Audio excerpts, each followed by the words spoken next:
is it important even? Yes, I think it is important, particularly in the UK. The role played by the Polish Codebreakers is perhaps poorly understood. One thing that I find very important to me is that after World War II, of the three famous Polish mathematicians, one of them stayed in the UK for the rest of his life, became a mathematics professor in Britain, and in some ways tomorrow's ceremony is a homecoming for Henryk Zygalski because he's buried in Britain, and this is an opportunity to bring some memorial relating to him home to Poland. Mm-hmm. And in your book, you appreciated the work of Polish mathematicians and psychologists who helped wrote the Enigma code. And I would ask you, is it important to still talking about the history and emphasize the achievements of Polish mathematicians? Is it important to remember about history and his achievements? It's the 80th anniversary of the invasion of Poland, and obviously it's natural to go back and remember what happened and how it happened, and we have to face the facts that World War II changed the shape of Europe and has affected all our lives in all sorts of ways. You might say that's not relevant today, and people can have that opinion, that's fine. But I think there is something that is very relevant to today's international situation, and it's a lesson that we can learn from the story of Enigma and how the secret that the Polish Codebreakers had discovered was shared between three countries.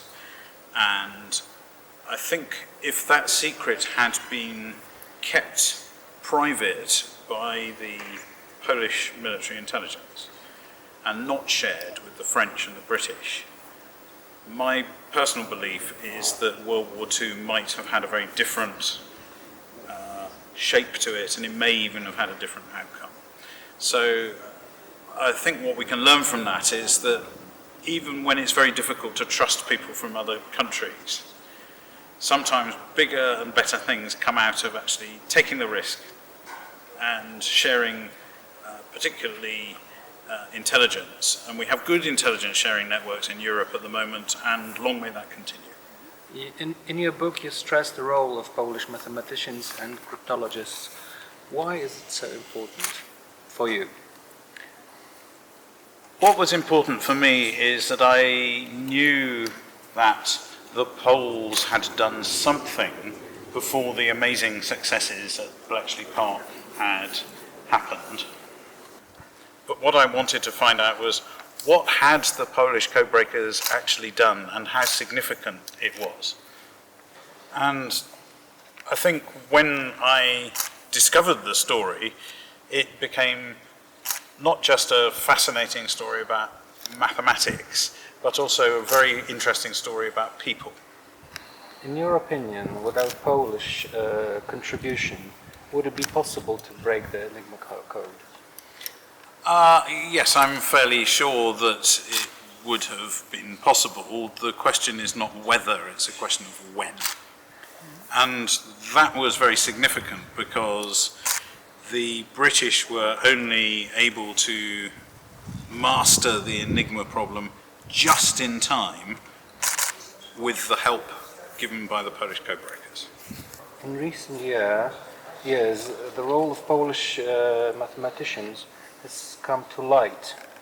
Are you satisfied with the general perception of the Polish contribution, or is there anything else that we, public in general, should learn? In Poland, I think the Enigma story is kind of in the bloodstream. So there is nothing I can teach Polish people about this story. But in Britain, it's much less well understood. But what I found very interesting and very positive is how interested British people are in the Polish story, the reception in Britain to my book has been very, very good, very positive. Well, has it become clear for the ordinary English people, or that it was not only your uncle, is it known by public in general? The public in general believes that Alan Turing broke Enigma on his own in some dark cupboard somewhere, and that is wrong. I think it's quite important because of the three famous Polish mathematicians, one of them, Henryk Zygalski, spent the rest of his life after World War II in the UK. Tomorrow's ceremony is about bringing him back home. He's buried in Britain, and it's a symbolic retransfer of Zygalski to Poland. Well, you are a lawyer, a biologist. How important, or how do you view mathematics? It's difficult. It's trudno. When I talk about Marian Rejewski and his permutation equations, I show a page from one of Rejewski's papers, and it's in mathematics and it's in Polish, and this makes it very difficult for me to explain. But I can say one thing about it. I think we can all agree that it was an amazing achievement to find out the wiring of the Enigma machine using pure mathematics. Has the book been translated also into other languages, and if so, what has been the response? It has been translated into French. The French edition is launched in France in October. The question is about your personal relation to it, the exposing Polish contribution in deciphering Enigma. Do you owe it as some kind of a debt to your uncle? Is it like a mission that you took on yourself? No, it's not really a debt. It was more curiosity. Well, is explaining about Enigma a mission for you? Like, do you treat it as a personal mission to let the world know what it was like?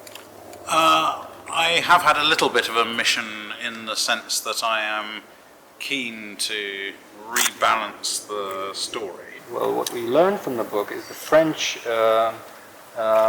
role in this that we as Polish people know little about.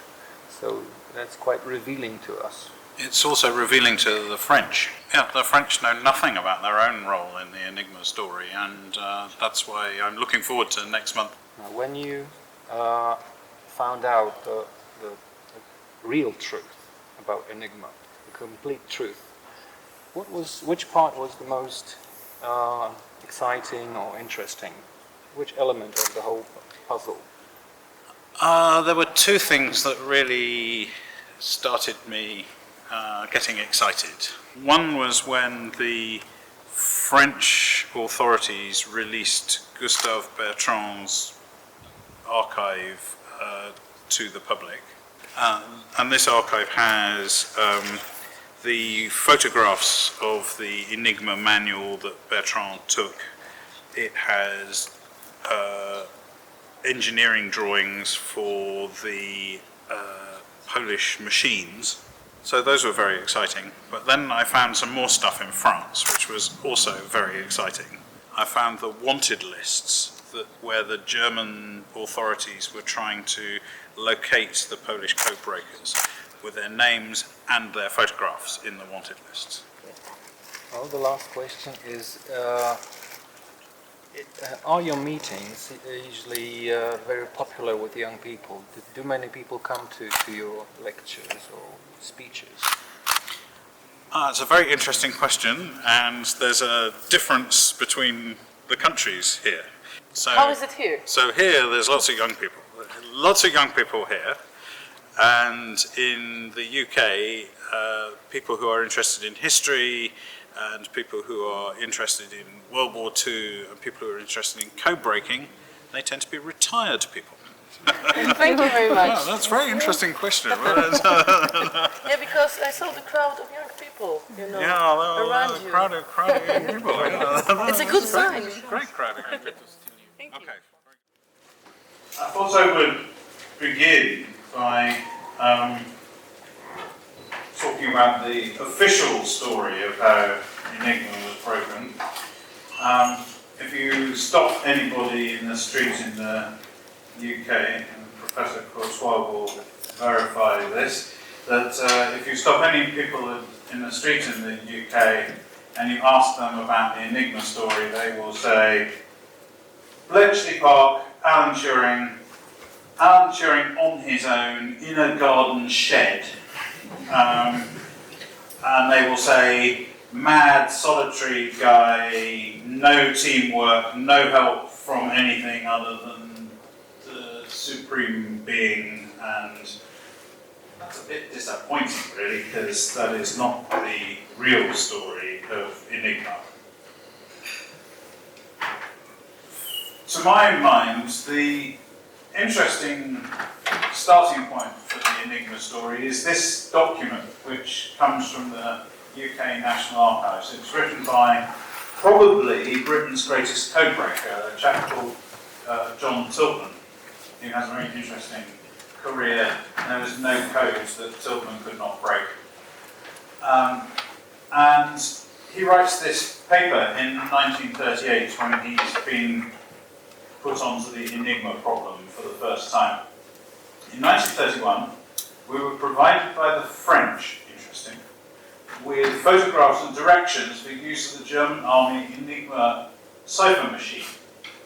The photographs, I'll show you the photographs in a second, show an attachment on the front of the machine which does not appear on the model available to the public.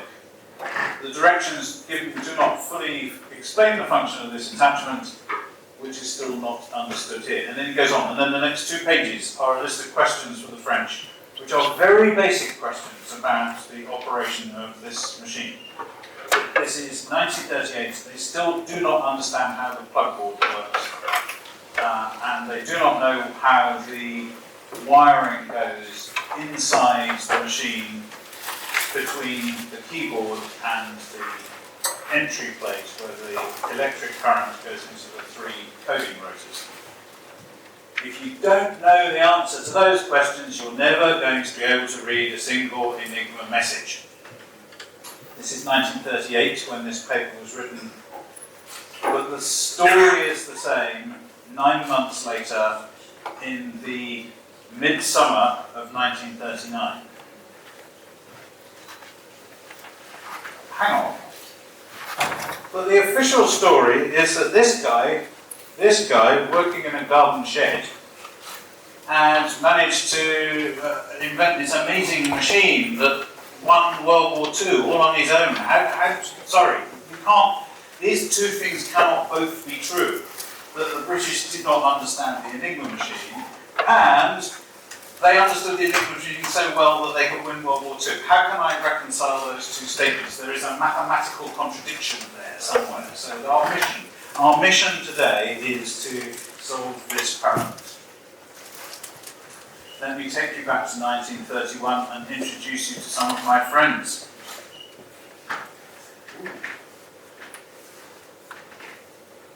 This chap is Hans Thilo Schmidt. He wears the Iron Cross for having fought in the trenches on the German side in World War I.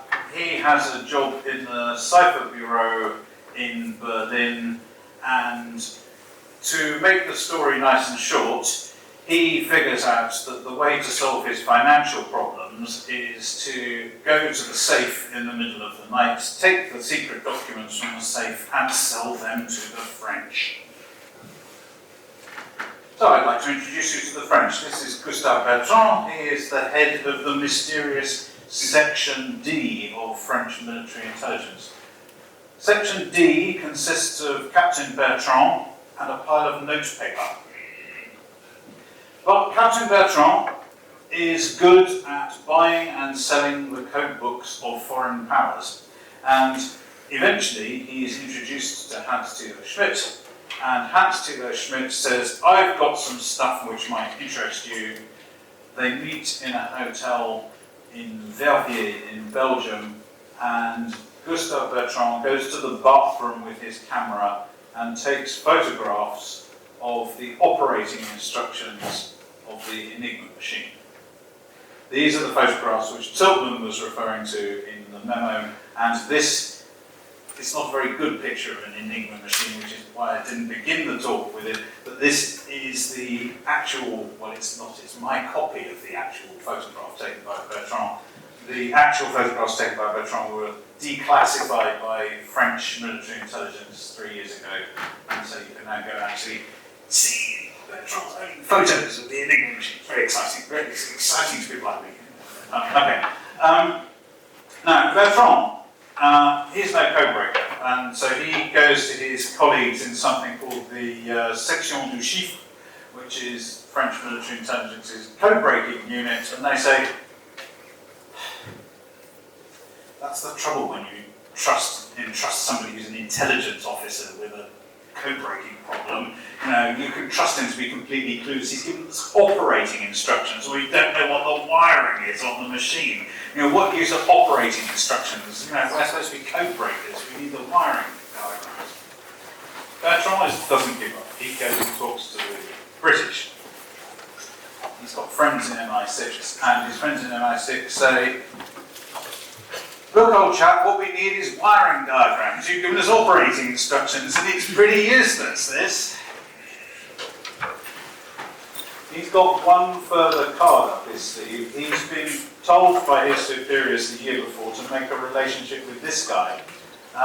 You can tell this guy, he enjoys his platsky, and he enjoys his pierogi, and he enjoys his pivot, and all those kind of good things that begin with P and are to be found in a country that begins with P. And I have no idea what we're talking about. This is Guido Langer. He is the head of the Polish Cyber Bureau.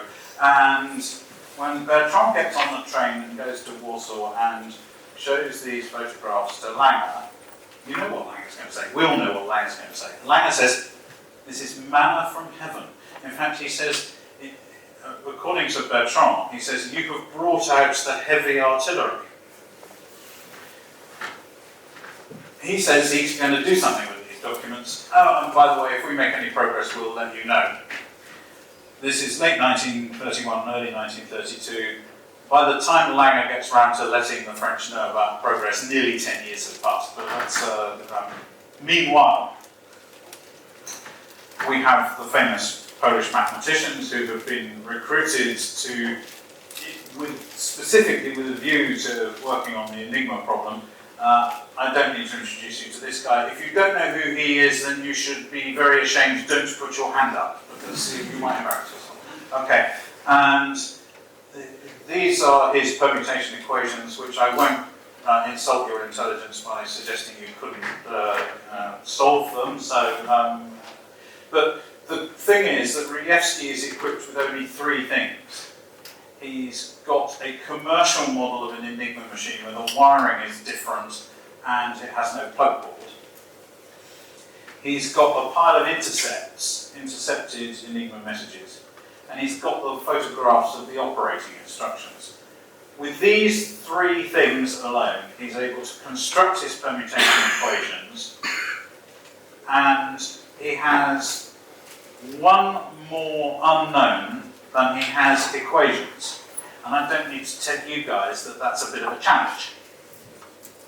So he guesses at the one unknown, and the one unknown is the extra unknown, is the way that the wiring to the entry plates for the 3 rotors connects up to the rest of the machine. Come in and sit down. I'll pause while you sit, and then there's plenty of seats. So please help yourself.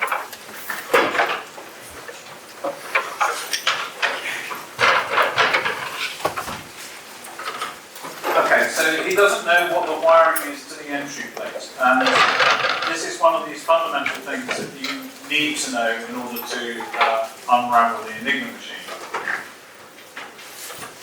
But Rejewski is not a fool. We all knew that. Rejewski is not a fool. But he's intelligent in unexpected ways.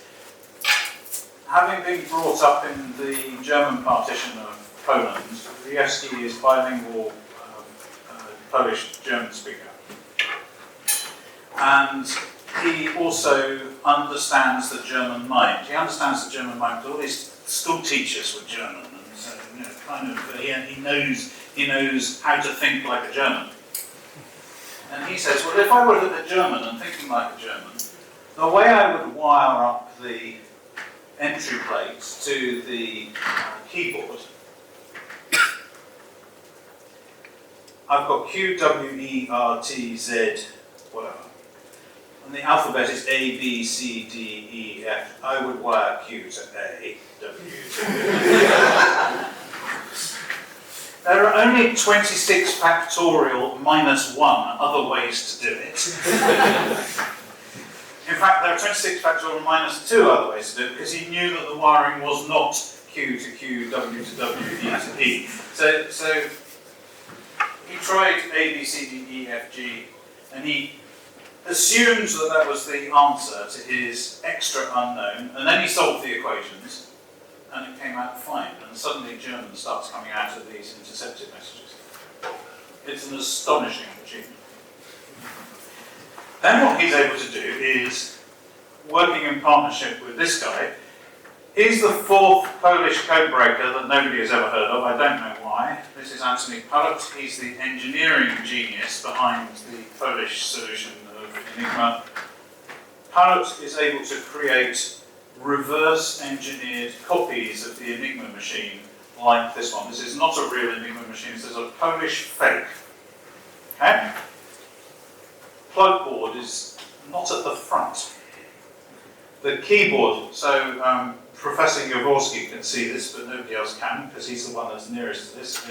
A, B, C, D, E. It's not typewriter order, it's not German typewriter order, it's alphabetical order. There are some other differences in the machine, but this functionally is identical to a German Wehrmacht Enigma machine. It just happens to be a fake made in Poland. Actually, this one was made in France, but no. By 1932, by the end of 1932, they have figured out what the wiring of the Enigma machine is and began to manufacture replica Enigma machines. Then they can turn their attention to what I call the software problem, which is which of the 150 million different ways the machine is set up every day has been chosen by the Germans. This is where Rejewski and Zygalski come into the picture because they help Rejewski with these, what I call the software problem things, and obviously we know about these new machine techniques for finding the settings. This is Rejewski's cyclometer, and this is Zygalski's perforated sheets method for finding the settings. Now, because you are you, I'm going to pause the story. So I'm going to just have an advert break, if you like. We're going to have a 10-minute advert break, and we're going to make you do some work. We're going to make you search for females. What? What? This unreconstructed person from the 20th century has come into our classroom and started making sexist remarks. No. This, I understand, is a Polish word. It's not my joke, okay?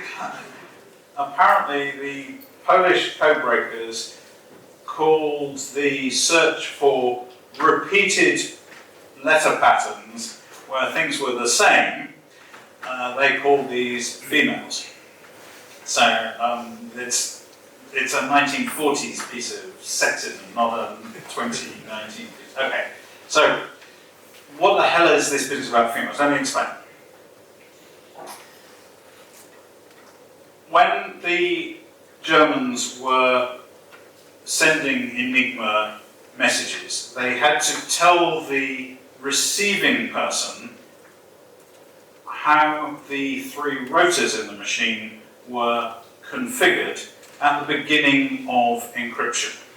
You need to know which of the three rotors, which of the letters is uppermost before you start keying in your Enigma message, because if they're set in a different place, then you'll get rubbish coming out. You need to have them correctly set up. So what they did was that they told the receiving radio operator how the three rotors were set up, but they realised that that would be insecure. So what they did was they enciphered the way that the three rotors were set up, and they had a convenient machine for doing the encipherment, which was the Enigma machine.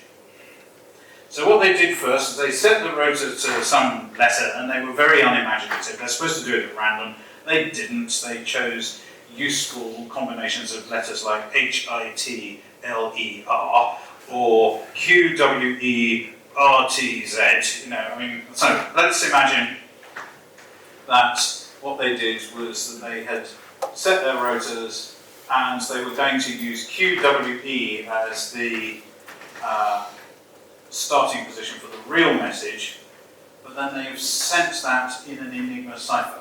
So we've got, they did it twice. So they typed in QWE, QWE twice over, and that's come out as the first 6 letters, well, actually the 4th to 9th, I think it is, letters of the message. But here we go.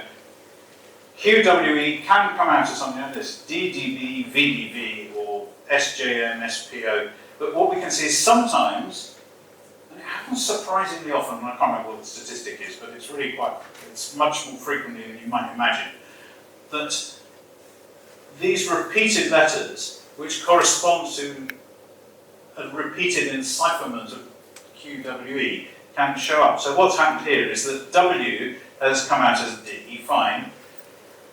The Enigma rotor has moved on 3 places, and then W comes out as D again. That's very interesting. And then, so these 2 and 4, 1 and 3, 3 and 6 combinations, where the same letter has managed to get itself enciphered in the same way, 3 moves on, these are called females. Who cares? Chauffeur's daughter hiding in a jar. There was a mathematical test with the codebreakers whether you could fit a whole codebreaker into a jar. This girl was about 14 at the time, so she could fit into the jar conveniently. But there is one photograph of a codebreaker who put himself into the jar. Whether he got out of the jar without breaking the jar, I don't know. Football, very important. I like this guy. I don't know who he is. That's Palut. Palut's in goal. That linguistic problem. I don't speak any Polish, as you probably know, but most Polish people that I meet, I'm very ashamed to speak extremely good English. But this photograph has a caption. This comes from Mrs. Zygalska-Cannon's collection. This photograph is captioned Krykiet. Now, being a British person, I have tried on several occasions to explain painfully the difference between croquet and cricket to Polish people, but it clearly doesn't work. They both involve balls being hit with wooden things, but that's about the only. Never mind. Anyway, this is croquet, not cricket. Okay. There is also a different kind of sport being played in this picture. This is Mr. Paszkowski, one of the Polish codebreakers, and his girlfriend. I couldn't show you the next photograph in the series, it's not able to be printed. I think this is Mr. Rakuzashevich, or whatever he's called, have I got his name wrong? And now he's obviously on a bicycle trip to the Pope's Palace of Avignon, which is, so it's not all code-breaking and misery. However, it is quite a lot of misery because the Germans had found papers in Warsaw revealing that the Polish codebreakers might have made a breakthrough on Enigma, and they found the payroll documents, and they knew who these guys were. Their names appear in these wanted lists, and the wanted lists have photographic supplements which have got very bad mugshots of the Polish codebreakers in them. By March 1943, the Polish codebreakers were on the German wanted list. But by that stage, France had been completely overrun by the Germans. Some of the Polish codebreakers had escaped again. Some of them got arrested. Ruzhitsky was already dead because his ship had sunk in the Mediterranean in 1942. Halleck was arrested and sent to Sachsenhausen and died when the Allies dropped a bomb on the Heinkel factory where he was working. Langer and his number 2, Maximilian Chansky, were also arrested by the Germans, and they were sent to a Schloss in what is now the Czech Republic. And in 1944 they were interrogated about what they knew about the Enigma problem. And again, there's another TV drama about this, but they kept the secret. Asked me about how it happened, and I'll talk about it later. Whoops. And finally, Rejewski, who escaped with Zygalski to Britain in 1943, returned to Poland after the war to be with his wife and kids, and spent the next 10 years enduring repeated investigations by the communist secret police, who were very interested to know exactly what he had been up to during World War II. And it was an extremely dangerous secret for him, not because of the Enigma problem, but because he'd actually been told to do code breaking on Russian traffic in 1944 and 1945. So this is kind of like he had to keep the secret. Finally, in the middle, the film star. I mean, it kind of looks like he's just stepped out of a French movie, doesn't he? From that's Henryk Zygalski. Picture taken probably early 1960s, when, academic qualifications don't cross borders very well. He had to reprove himself as a mathematics teacher at a higher education institution. Basically had to redo his masters in order to be accepted as a teacher in an academic institution. But he'd fallen in love, and he stayed in the UK, and eventually he becomes a junior professor of mathematics at what is now the University of Surrey. So I'm delighted that we have a positive story on which to end this talk about the Polish codebreakers. Thank you for listening. Do I stay to take questions? Is that the plan?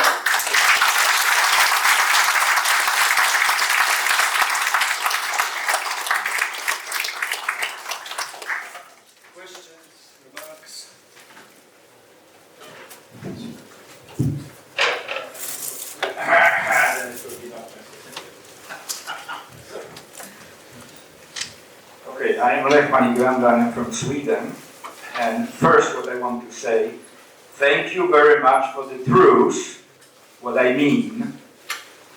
I have seen in Sweden 5-7 years ago film about Enigma, BBC film, and there was even not a single word about Polish mathematicians. Okay, then 1 or 2 years ago I have seen in Sweden again BBC film. And then, surprisingly, it was really a lot about Polish mathematicians, because of you. Thank you very much for the truth.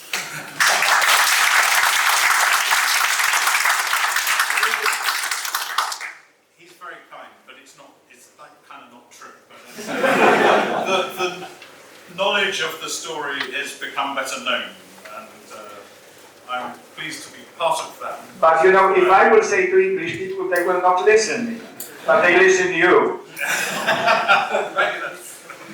Okay, this is one thing. The other thing, a few months ago you had a lecture in Poznan, and I was able to buy your book in Polish. And of course, I will ask something about Rejewski, and if you answer me, I am now tired, I don't remember, it's okay. Okay, that's fine, but I'll pass it to Dr. Craig. Okay, but there is one question which is extremely important to me about Rejewski's stay in Göttingen. Yes. Okay, before I come to this final question, I have on the page 74 Of the Polish language edition. yeah, it's Polish language, but I will say you not in Polish, don't worry. After university, Rejewski had to go to 2-year postgraduate studies in Göttingen. Why did he want to learn? He must. What is this?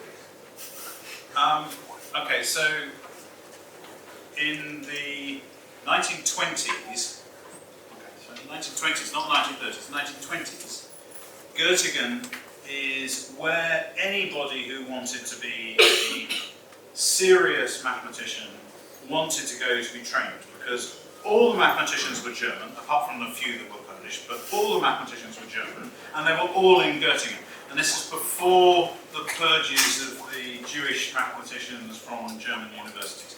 So Göttingen was like a magnet for aspiring mathematicians. Mercatilia.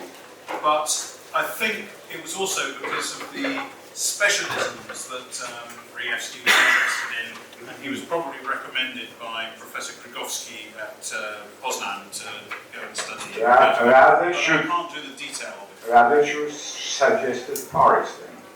But it's okay. This was one on the and from 30s, which was true, Rejewski was in Göttingen, and surprisingly for me, this day was less attractive than he expected. Yes. That I don't really. Do you know which courses he has taken? No, I don't. And I don't really know why he found Göttingen disappointing. I can tell you that there's a parallel with Alan Turing going to Princeton in the 1930s. And again, Princeton was the Institute of Advanced Study at Princeton was a bit of a magnet for, particularly for European Jewish exiled mathematicians who congregated around Einstein and John von Neumann in Princeton. And Alan Turing was very excited to be going to Princeton to work with Alonzo Church. Church was a very strange and difficult professor to work with. But Turing was very keen because there were all these other famous mathematicians who had come into the orbit of the IAS. And by the time he got there, they'd all disappeared. So Kurt Gödel had gone to somewhere else. Gödel wasn't the only one he was really keen to see. I mean, obviously they were working on the same problems. And I wonder whether Rejewski's experience was a bit similar. That some of the people he'd hoped to encounter were not there.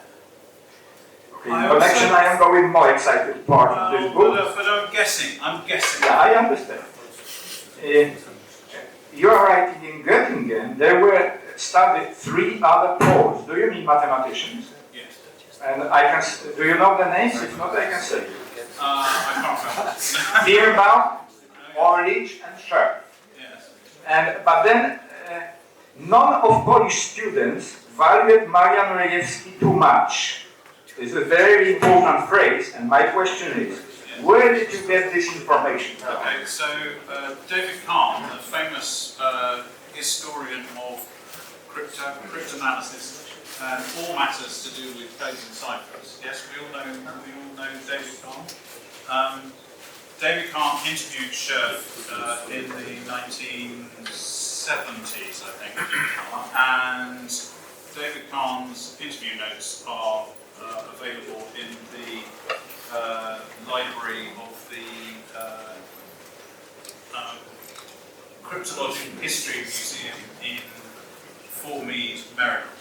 And it's written there? And so I have read those notes, and that's where I got most of my information about more than entirely, but most of the information I got about Rejewski's time in Göttingen comes from those notes. I did not publish all the negative things that were said about Rejewski by Scherf. I can't remember, he might have interviewed Birnbaum as well. I remember him. So But that's the source of my information. So it's Carl's notes of these interviews. Thank you very much. This was the most important for me question. Okay. Thank you. Any other questions? Remarks?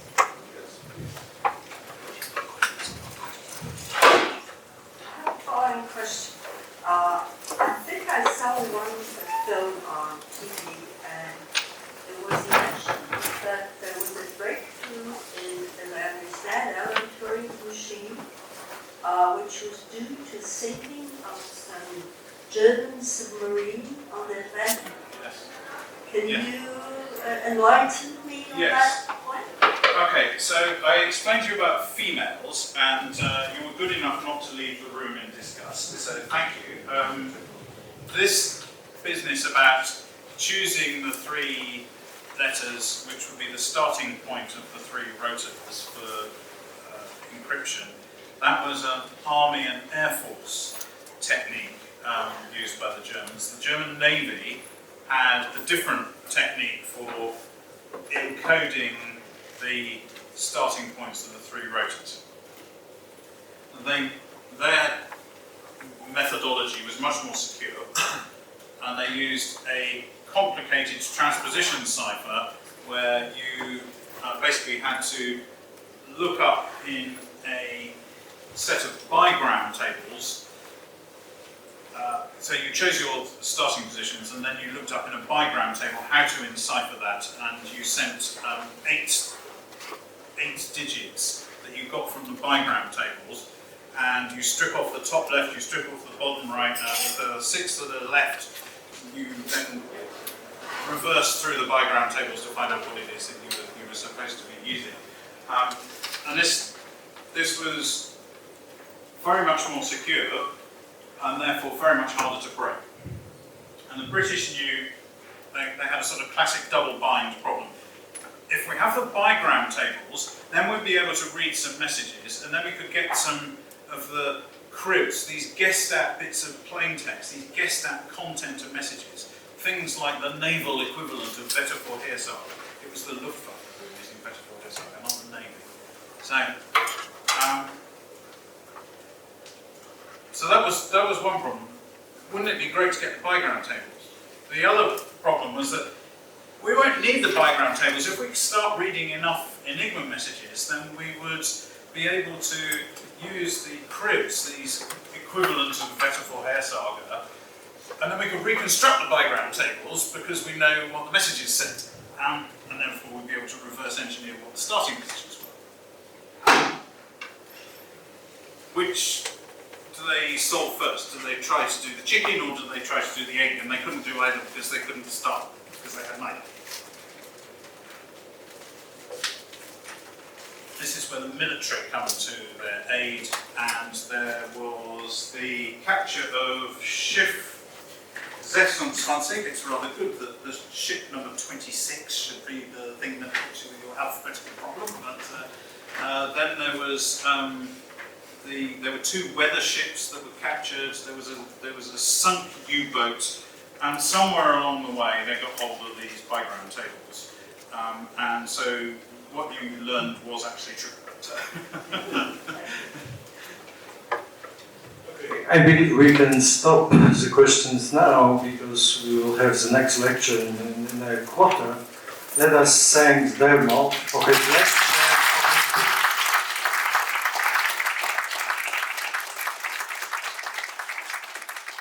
Dermot will be still around if you want his book signed by